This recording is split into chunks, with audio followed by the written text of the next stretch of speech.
Assalamualaikum warahmatullahi wabarakatuh. Halo teman-teman semuanya. Gimana nih persiapannya menjelang tes SKD CPNS tahun 2021? Udah sejauh manakah pembelajaran kalian, pemahaman kalian tentang materi baik itu tes SKD, di TIU, kemudian TWK atau di TKP? Nah teman-teman, kali ini kita akan bahas nih tentang salah satu poin penting di tes intelijensi umum, yaitu penalaran analitis. Nah, kalau menurut aku tuh teman-teman, kalau penalaran analitis ini kalian tidak bisa menjawab, itu sayang banget karena penalaran analitis ini tuh salah satu soal yang mudah untuk dijawab kalau kita memahami tentang pertanyaan dan soalnya. Nah, sebelum kita masuk ke pembahasan nih teman-teman, bagi yang belum subscribe, jangan lupa subscribe channel ini biar aku lebih semangat untuk buat video-video selanjutnya seputar tes CPNS. Nah, sebelum ke contoh soal, kita pahami dulu nih apa sih penalaran analitis itu.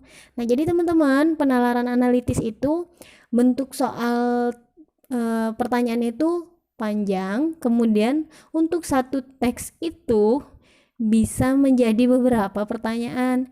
Nah, biasanya tuh bisa jadi 3 pertanyaan, 5 pertanyaan bahkan bisa. Nah, sebelum kalian menjawab tentang pertanyaan analitis ini, ada beberapa hal yang harus kalian pahami, kalian harus ingat, dan kalian harus kuasai dengan baik-baik.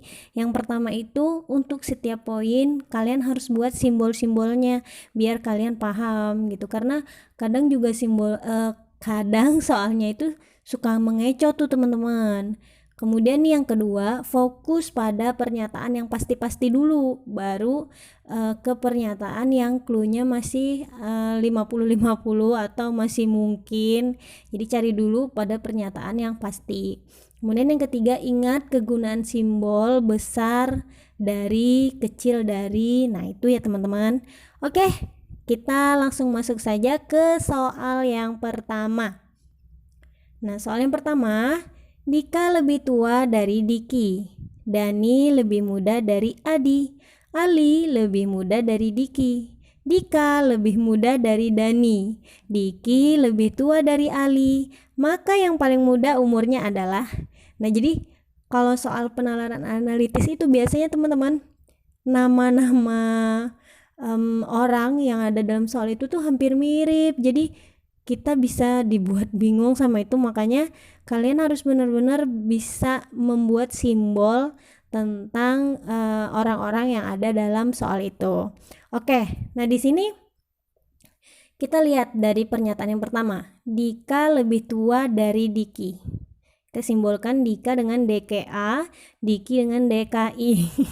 Kemudian yang kedua, Dani lebih muda dari Adi. Nah, biar konsisten nih teman-teman dan memudahkan, kita fokus aja penggunaan simbolnya tua dari ya. Seperti yang pernyataan yang pertama. Kalau Dika lebih tua dari Diki, kemudian Dani lebih muda dari Adi, maka Adi kan lebih tua dari Dani. Kita buatnya simbolnya Adi lebih tua dari si Dani. Kemudian pernyataan ketiga, Ali lebih muda dari Diki. Berarti Diki lebih tua dari Ali. Nah, kemudian ke pernyataan yang keempat, Dika lebih muda dari Dani, maka Dani lebih tua dari Dika. Kemudian Diki lebih tua dari Ali, maka udah pastikan yang kelima itu kita buat simbolnya lebih tua dari Ali. Nah, yang paling muda nih siapa umurnya? Nah, dari pernyataan 1, 2, 3, 4, 5, untuk pernyataan yang nomor 1, nomor 3, nomor 5 itu menyatakan bahwa si Ali itu lebih muda di antara Diki dan Dika. Kemudian untuk pernyataan kedua, jika Adi lebih tua dari Dani, Dani lebih tua dari Dika. Jadi Adi dan Dani juga tidak lebih muda dari Dika. Oleh karena itu, maka si Ali lah yang termuda. Jadi jawabannya adalah yang E. Oke, kita lanjut ke soal nomor 2. Nah, nomor 2. M, N, O, P, dan Q adalah 5 siswa yang telah menempuh ujian nasional. Berikut hasil ujian ke-5 siswa. Yang pertama, nilai M lebih tinggi dari nilai N. Oke, kita simpan dulu ya. Nilai O tertinggi, ingat, nilai O tertinggi. Nilai P lebih tinggi dari nilai M. Nilai Q lebih rendah dari nilai M, tetapi lebih tinggi dari nilai N. Dari pernyataan di atas, urutan dari nilai terendah ialah, nah kalau seperti ini tuh teman-teman, kita buat dulu, cari dulu urutan yang pastinya dulu. Nah, kalau yang pasti kan di pernyataan yang kedua tuh, nilai O tertinggi. Berarti tidak ada yang lebih tinggi dari nilai O, maka O dulu. Seperti ini, O dulu. O lebih tinggi dari, nah kita cari lagi nih pernyataan yang kedua. Nilai M lebih tinggi dari nilai N. Nilai P lebih tinggi dari nilai M. Nilai Q lebih rendah dari nilai M. Nah, berarti nilai P. Kita masuk ke pernyataan yang ketiga, bahwa nilai P lebih tinggi dari nilai M. Berarti tidak ada lagi nih yang lebih tinggi dari nilai P kecuali O. Kita masukkan. Nah, nilai M itu lebih tinggi dari nilai N. Nilai Q lebih rendah dari nilai M, tetapi lebih tinggi dari nilai N.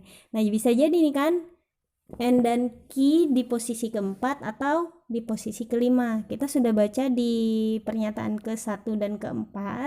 Ternyata nilai Q itu lebih tinggi dari nilai N. Jadi yang di posisi keempat itu Q, dan di posisi terakhir itu N. Nah, kalau kita urutkan dari nilai terendah, maka jawabannya adalah N, Q, M, P, O. Jawabannya adalah D.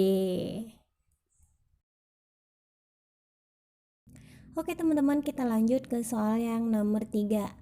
Nah, pada saat ujian, ibu guru menentukan deretan tempat duduk Anto, Budi, Cici, Didi, Edi, dan Fandi sebagai berikut. Anto tidak bersebelahan dengan Budi dan Cici. 2. Didi bersebelahan dengan Cici. Anto dekat dengan Edi dan Edi dekat dengan Didi.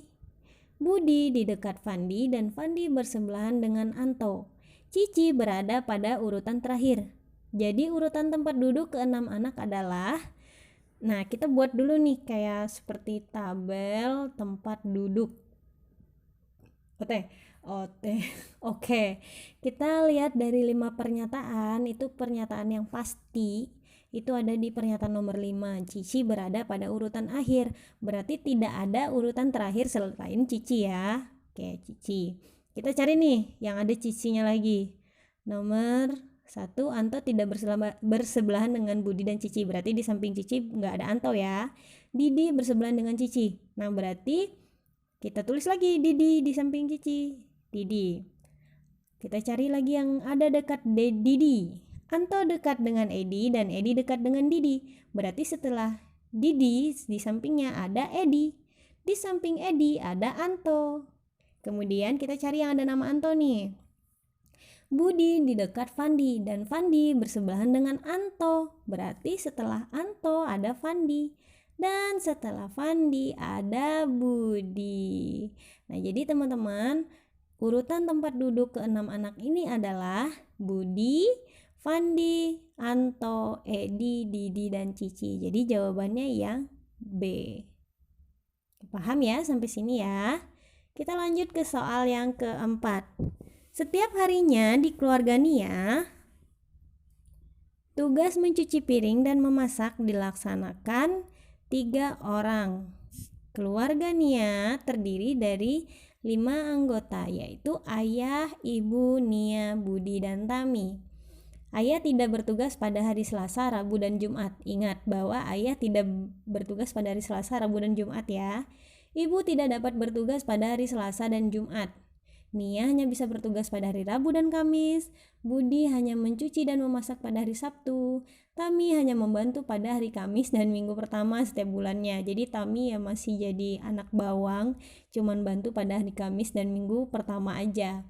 Nah, anggota keluarga yang bertugas mencuci piring dan memasak pada hari Kamis itu siapa? Nah, seperti tadi teman-teman, kita buat juga tabelnya dulu nih. Tabel hari H, hari pekerjaan, dan juga tabel nama yang bertugas. Oke, ini ada hari Senin, Selasa, Rabu, Kamis, Jumat, Sabtu, Minggu. Kita lihat nih, pada soal ayah tidak bertugas pada hari Selasa, Rabu, dan Jumat. Jadi pada hari Selasa, Rabu, dan Jumat untuk ayah kita kasih tanda silang. Oke, nah kita lihat pernyataan tentang ibu.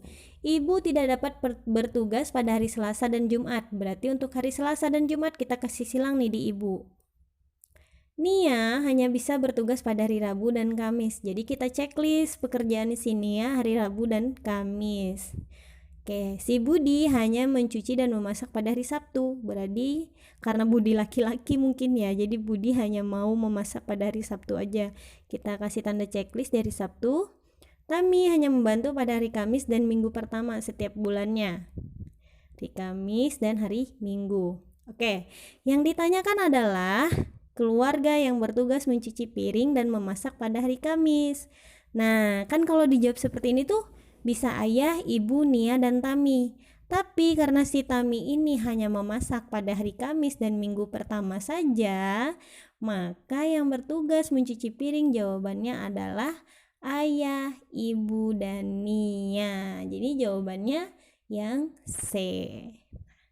Oke, paham ya teman-teman? Jadi harus benar-benar dipahami soalnya, kemudian kalian harus bikin simbolnya, dan juga fokus pada pertanyaannya tentang apa. Kita ke soal terakhir nih, soal kelima. Pada suatu acara, terdapat 8 orang yang duduk melingkar mengelilingi meja bundar. Kedelapan orang tersebut adalah Aga, Bayu, Caca, Doni, Edo, Firsa, Gilang, dan Heni. Posisi mereka adalah sebagai berikut. Yang pertama, Edo duduk berseberangan dengan Aga. Firsa duduk di antara Heni dan Caca. Caca dan Doni duduknya tepat berhadapan. Heni duduk 2 kursi terpisah dari Aga. Gilang duduk di antara Bayu dan Doni. Dari gambar di atas, siapakah yang duduk di samping Aga? Oke teman-teman, karena di sini soalnya tentang duduk mengelilingi meja bundar, kita buat dulu nih meja bundarnya. Meja bundarnya ada 8 orang, berarti kita bagi jadi 8. Oke, kita cari dulu dari pernyataan 1 sampai 5, pernyataan terpastinya. Nah, kalau dari kita amati nih dari 1 sampai 5, itu yang pasti itu di nomor 3. Caca dan Doni duduknya tepat berhadapan. Jadi di mana ada Caca, di depannya ada Doni. Ini kalian bisa bolak-balik atau dari atas bawah, itu boleh ya teman-teman. Selanjutnya kita cari yang ada Caca dan Doninya dulu nih. Di pernyataan yang kedua, Firsa duduk di antara Heni dan Caca. Oke, kalau seperti ini kita taruhnya di sebelah kiri aja ya. Kita taruh di sebelah kirinya si Caca. Di samping Caca ada Firsa. Di samping Firsa ada Heni, karena Firsa itu berada di antara Heni dan Caca. Oke, kita cari clue-nya tentang siapa lagi? Tentang Heni nih. Heni duduk 2 kursi terpisah dari Aga. Oke, 2 kursi terpisah dari Aga. Oke, kita taruhnya di 1, 2, 3 di samping Caca si Aga, karena terpisah 2 kursi. 2 kursi setelahnya Heni itu baru ada Aga ya. Oke, kita cari lagi clue yang pastinya nih. Di pernyataan yang pertama, Edo duduk berseberangan dengan Aga. Berarti Aga di seberangnya ada Edo. Kita taruhnya Edo nanti ya teman-teman. Sekarang kita cari yang dekat dengan Doni. Gilang duduk di antara Bayu dan Doni. Berarti tidak mungkin kan ke sebelah kanannya Doni, karena tempat duduk yang kedua setelah Doni itu ada Heni. Jadi kita ke sebelah kiri, di mana dia setelah Doni ada Gilang. Setelah Gilang ada Bayu. Nah, yang terakhir Edo duduk berseberangan dengan Aga. Karena Aga sudah tahu nih posisinya di mana, kita taruh Edo di seberangnya. Nah, gitu ya teman-teman. Kita ke pertanyaannya. Dari gambaran di atas, siapakah yang duduk di samping Aga? Nah, jadi jawabannya adalah Caca dan Bayu. Yang C, teman-teman. Nah, jadi begini ya. Jadi kalian harus benar-benar pahami soalnya, pahami tentang kalimat berseberangan, berhadapan, kemudian soal tentang mengelilingi meja bundar, meja berderet, duduk berderet, atau apalagi ya, tepat berhadapan, seperti itu teman-teman. Oke teman-teman, itu dulu pembahasan tentang soal-soal yang berkaitan dengan penalaran analitis yang sering muncul pada tes SKD CPNS. Semoga paham, semoga informasi ini bermanfaat untuk semuanya. Jangan lupa untuk selalu subscribe channel YouTube aku dan juga share video ini ke teman-teman lain yang membutuhkan informasi seputar CPNS. Terima kasih. Assalamualaikum warahmatullahi wabarakatuh.